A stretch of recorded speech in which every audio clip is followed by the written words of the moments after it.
The title is Physical Computation in Insect Swarms. I will probably deviate a little bit from insects, as was just mentioned, with slime mold and potentially other invertebrates. And just to make a quick connection, I think, to intelligence, which is the main topic of this workshop, I think a lot about intelligence in the context of collective behavior and how communication is manifested in these collective assemblies. And as I think we all kind of get used to, as humans, to be able to communicate with each other over very large distances, especially now. This is a perfect example. I'm talking to you all the way from Colorado, and you guys are in California. So we got used to having mobile connectivity. We also have a bunch of backup systems like postal mails and so on. But animals have to solve sometimes similar problems, but using only the resources they have, their natural environment and habitat. And indeed, there's a beautiful variety of communication schemes and strategies in nature. Animals evolved ways to communicate using tactile information, visual, chemical, vocal, and actually any combination of these modalities. And they didn't just master the abilities to do that in pairs of interactions, they also can do this in very large assemblies, like in swarms. So I want to give two concrete examples of the communication in animal or organisms' collective behavior that is somewhat also a signature of physical computation.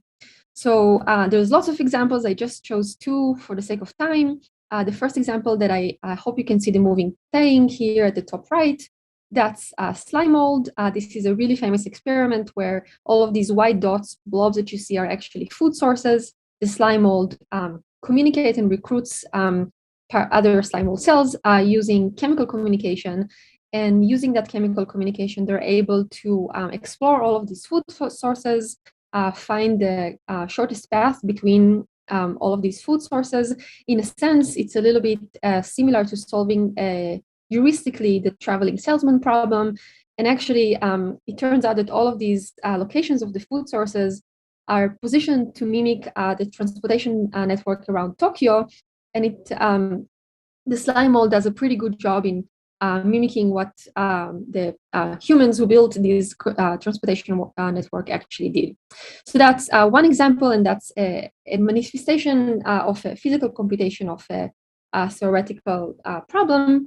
Another beautiful and famous examples are these starling flocks, and they are able to sense each other's movement and positions, and that allows them to make very fast decisions about how to move together as a group in a coherent way. So all of these examples are really inspiring, and I think about them a lot. And I kind of look at them through the perspective of physics, which is my background, complex systems. All of these animals and organisms, individuals, are essentially physical objects, and they're living in a physical world. So it's going to be hard for them to avoid the physics of their bodies and the environment and how they communicate with each other. And lots of ideas from complex systems about how atoms crystallizing into lattices and self-assembling, so bubbles coalescing, and even larger objects, how they move and are basically cannot escape the underlying principles of their individual building blocks from a physics perspective, is something that I kind of think a lot about. And to put this in the context of communication, several problems or questions that drive research in my lab are how these communication signals are generated and interpreted in these large complexes, in the, terms of detectability, high signal-to-noise ratio, compression of information, robustness to failures of individual nodes, and so on. And the approach that we use in my lab is a combination of mathematical and computational modeling combined heavily with behavioral experiments so that we can make testable predictions with the models and then validate them using behavioral experiments. And both it kind of goes both ways. The behavioral experiments can inform our mathematical models, and our mathematical models can inform our behavioral experiments. The model system that we mostly work with in the lab, as was already mentioned, is fireflies and honeybees. And not just because they are incredibly cute, at least in my opinion, they really master the ability to communicate with each other in very large, congested groups. So what we'll see in this talk is a combination of these two different model organisms. We'll talk a lot about this dense segregation of honeybees, where they're actually holding hands to communicate, to both communicate and also create these structures, and also more about sparse swarms of fireflies specifically, and how they use light communication to synchronize and do lots of other things. So I hope that in this talk I can convince you by showing some concrete examples that swarm intelligence is heavily manifested in these groups of insects. They are a superorganism that can assemble, they can grow, they can sense, they can respond, they can make collective decisions and also reach consensus. And we'll see some concrete examples of that. So I'm going to start by talking about some of the aggregation and scaling laws and collective locomotion we see in these larger insect aggregations. And then in the second part, I'll move to talk about the fireflies. Okay, so this was actually brought up very nicely by Maha in the first day of this workshop. This is work that they did actually as when I was posting his lab, and he really seeded the problem in his head, and so this is basically the start of the story. So we were really interested in these honeybee swarms. Here I'm showing you an example of a feral swarm that we found not far away from a field site. The swarm, there's nothing besides bees and a tree branch here. The bees are just clinging on into each other and on the tree branch.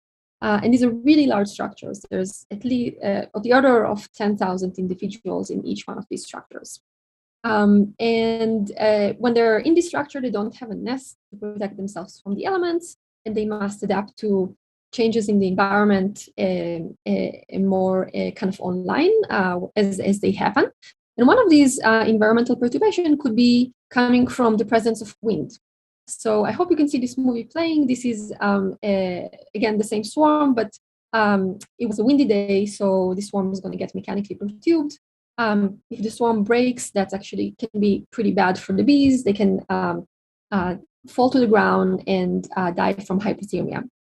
And we were really curious, how could it be that such a large structure containing tens of thousands of individuals is able to maintain mechanical stability? If you think about this, an individual bee can potentially communicate with other bees its near environment, but certainly not communicate with other bees that are at the complete other side of the swarm. So to address that question, we created a swarm in semi-lab conditions. And our approach was to apply some perturbations similar to what we see in nature, and from the response of the swarm, learn something about its underlying principles. So it was a somewhat exploratory and crazy idea. We decided to shake a swarm of honeybees and see what happens. And this is how a typical experiment looked like. We shake the swarm here right and left and record the shape of the swarm from a couple of different angles. So the surprising part was when we repeat this shaking right and left, bees inside the swarm start moving around in the swarm, and they collectively change the shape of the swarm. And here is a sped up version of this. So you can see the front view and bottom view. When we shake the swarm, they spread out. So the swarm becomes more wide. And as we stop the perturbation, the bees slowly go back to their steady state configuration. And we repeated this many times with different kind of mechanical perturbations. And using a computational model, we were able to show that what seems to explain the behavior of the bees is a sensing of the local strains that occur on the bonds that they make to their nearest neighbors. And here is a visual representation of that strain in the computational model for an elongated swarm on the right side. We can see that there's quite a lot of strains at the top of the swarm where the perturbation is coming from. And when they spread out, they effectively also reduce these strains. And we were able to reproduce the behavior of the bees based on sensing and responding to these local rules, using, again, a computational model. I won't get too much into the details, but I want to mention one interesting kind of philosophical aspect of this behavior. So in our model and also in the experiments, bees move from the tip of the swarm that experience less mechanical strains to the top of the swarm that experience more mechanical strains. And in a sense, they do this for the entire good of the mechanical stability of the swarm. So we get like a fun terminology, mechanical altruism, although of course this is kind of controversial, but I thought it was worth mentioning here. Okay, so everything I just showed you, this was the beginning of the story, and we really could only see the outside of the swarm. If we think about some arguments of scaling laws, come from, of course, beautiful work from Jeffrey West from the Santa Fe Institute. Most of the bees are actually inside the swarm, right? If you think about the volume to surface ratio, the bulk of the bees, the majority of the bees, especially when working with large structures that contain thousands and thousands of bees, will be in the bulk of the swarm and therefore might have, of course, a big effects on the mechanical stabilities of the swarm.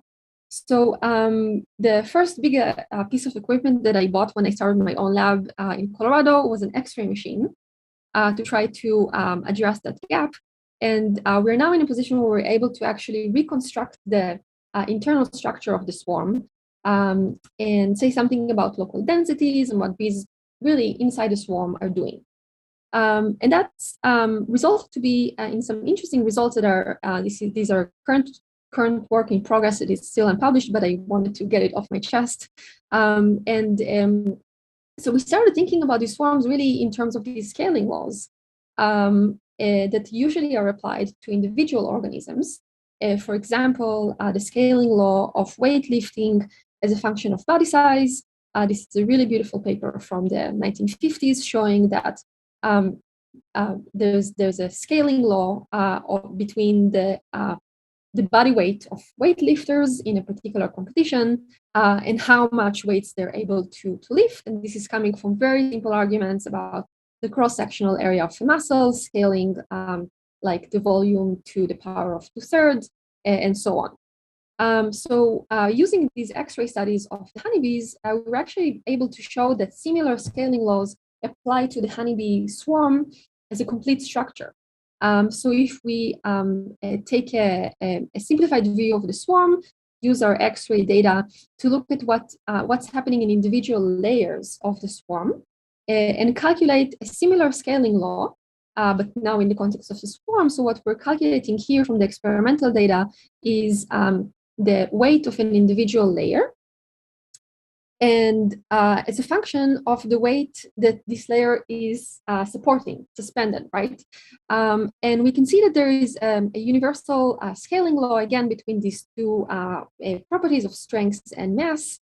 These are these lines over here. Each line, each different color corresponds to swarms of different sizes. So the same scaling law actually applies to swarms, the smallest swarm and the largest swarm that we worked with. Okay, so I showed you that these swarms can create stable structures. They can respond to mechanical perturbations from the environment. But how do they become coherent swarms in the first place? That's the process of aggregation and assembling into the swarm. And that's another recent work that we did in my lab. The bees tend to aggregate around the queen, and they use chemical communication to do that. There's a pheromone gland at their abdomen that they expose to provide this information, potentially amplified to bees that are further away from the queen and cannot actually sense directly her pheromones. So they produce pheromones, they sense pheromones, and they use those signals to aggregate around the queen. which is really similar to actually some of the other systems that are smaller in nature to do this, like slime mold, which we just described. The difference between the bees and the slime mold in that case is that the slime mold produces chemical signal that is propagating isotropically in all directions. And the bees use a trick. They can actually direct the signal using airflow, and by this, they are transforming the signal from isotropic to more directed. And here is a video showing how they are using their wings, creating airflow that then traverse that pheromone gland. So we wanted to understand this process a little bit better and what might be the advantages of directional signaling in comparison to isotropic one. And for that, we did some experiments in the lab. I'm going to show you a movie of how this looks like. So we have a two-dimensional system. The queen is in one side of the arena. The rest of the worker bees are at the other side of the arena. And then using computer vision and machine learning, we were actually able to track and classify the behavior of the bees between bees that are scenting, producing these pheromones, and bees that are not. So this is what you'll see next. And here is a particular experiment. Every time you see these arrows, that's when a bee is scenting. And you can see that as time goes by, there's more and more scenting. The bees create this interesting communication network and eventually also aggregate around the queen. If I scroll this a little bit faster, you can see the aggregation.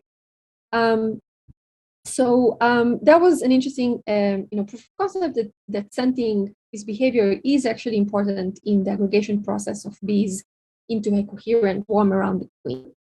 We were actually also able to validate that the bees really create a global map based on local sensing and local behavior by taking all of these scenting events that are illustrated in these cartoons as arrows, and then integrating them into a surface where high values of that surface, high positions on that surface would correspond to most attractive positions that should correspond to the position of the queen.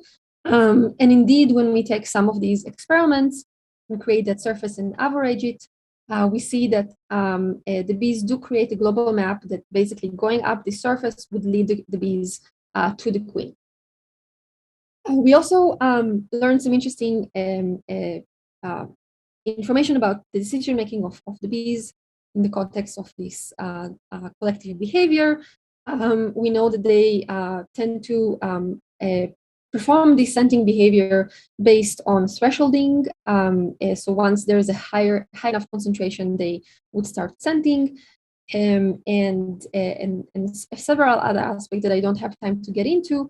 But basically what we did is take all this information we know from the experiments and use it to build an agent-based model that helps us better understand the decision-making and the choice of behavioral parameters that the bees are using in this process. So we have a two-dimensional arena. The bees can traverse it freely. They tend to move in a random direction. As soon as they encounter a spot, a pixel that has a high concentration, they either perform directed walk up the pheromone concentration, or they stop and propagate it.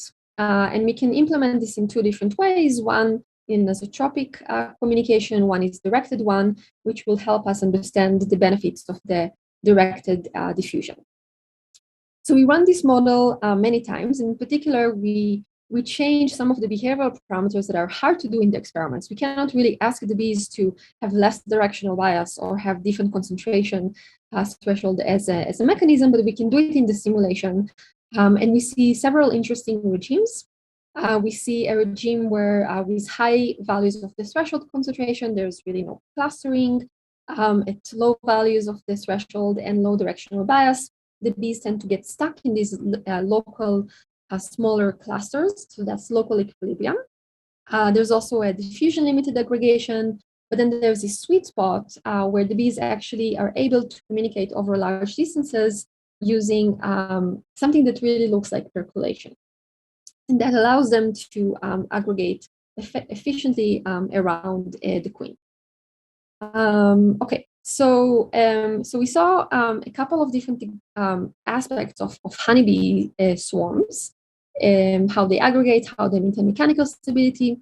And I want to make the point that I think there is an opportunity here to make a more universal theory that accounts for also the shape and aspect ratios of individuals.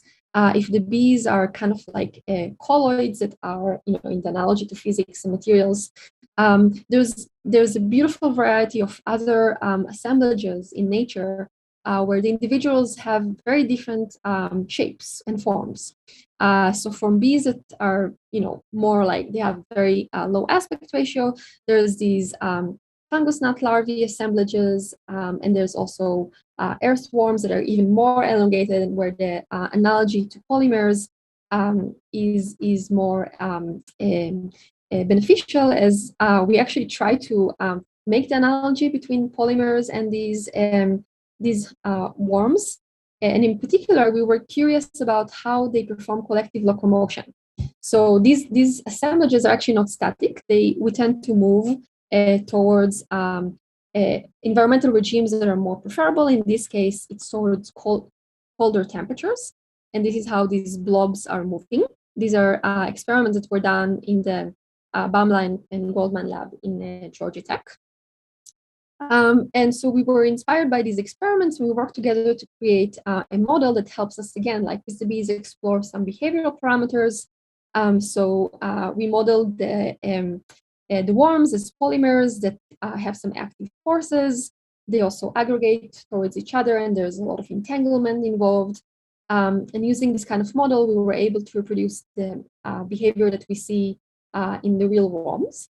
And we were also able to, again, choose some of these behavioral parameters, like the attraction between individual worms or the active forces of the tendency to move towards colder areas, and create this phase diagram where there's, again, a sweet spot that the worms are probably at that spans a particular range of attraction ratios and active forces. Okay, so that was just a couple of different examples of dense swarms. And to recap what we saw so far, I mean, I showed you that essentially they act as a superorganism that can self-assemble, like with the scenting, collective scenting behavior. They're also somewhat analogous to muscle strength law, connecting mass and strength, but as a superorganism, right? So, and then they can also respond to environmental perturbation, and some of these assemblages, in the case of the worms, can also move. So they can assemble, they can do something smart about their mass distribution, respond to the environment, and move. Okay, and then I want to move to slightly more sparse forms, and in particular talk about synchronization, as synchronization and reaching consensus is one of the major aspects of swarm behavior that was very nicely mentioned by Jessica Flack also the first day of the workshop. And so I'm going to kind of make a leap from these assemblages of insects and invertebrates into firefly swarms that are a very good model system to study these questions. Okay, so fireflies have lanterns in their abdomens that can produce light. They communicate using a flash pattern that is characteristic for each species. And this is how they recognize each other during mating. And in comparison to the other communication signals that I mentioned before, the mechanics, the chemistry, this is an even simpler communication signal in the sense that it's almost digital. It's almost light on, light off. And as I will show, it's also traceable in very large groups of individuals. So I think it's a really suitable model organism to start asking questions about signal design and compression topics that I mentioned before. So Firefly seems to address the issue of signal to noise ratio in two different ways. There are certain species of fireflies that I'm showing here in the movie on the left side that actually synchronize their flashes. And effectively, by doing so, they're also helping improve the signal to noise ratio, because if all the communication channels produce the same signal in the same time, then of course the signal to noise ratio is going to improve.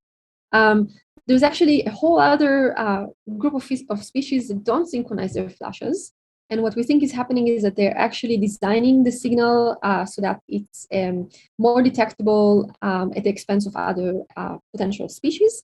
I won't have time to get into this lecture, but if you're interested, I'm happy to talk about this later. What I'm going to do next is focus on the synchronized species. So just a little bit of background. Of course, synchronization is not at all limited to living systems. It's very common to also happen to see synchronization in non-living systems, like in these two pendulum clocks. But also, of course, in living systems, that something that's happening even for us humans. There are certain occurrences where people synchronize their claps. Players of musical instruments, of course, also have to synchronize. And then fireflies are one of these landmark species for firefly synchronization. That behavior actually inspired a beautiful breadth of mathematical models.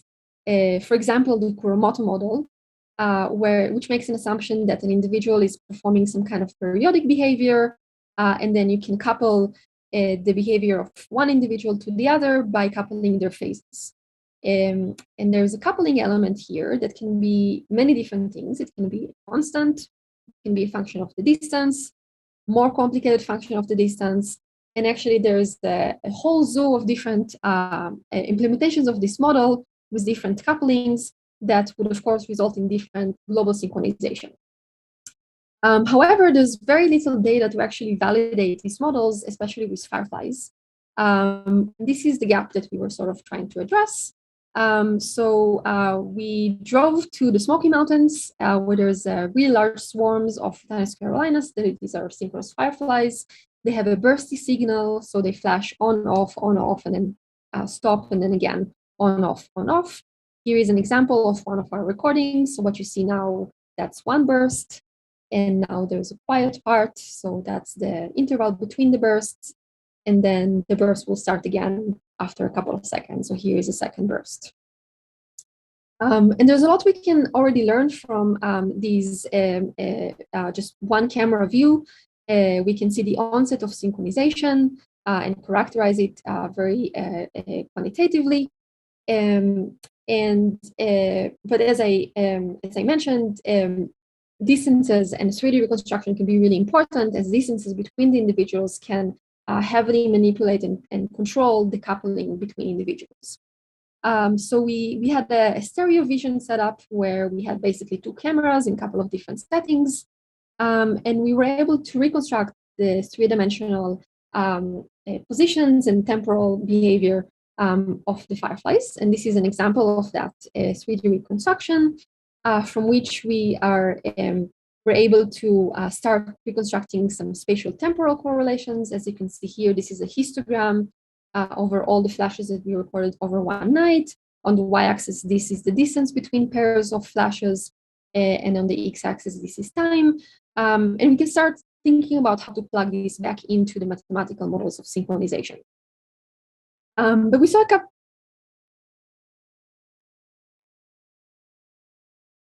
Okay, yeah, let me wrap up.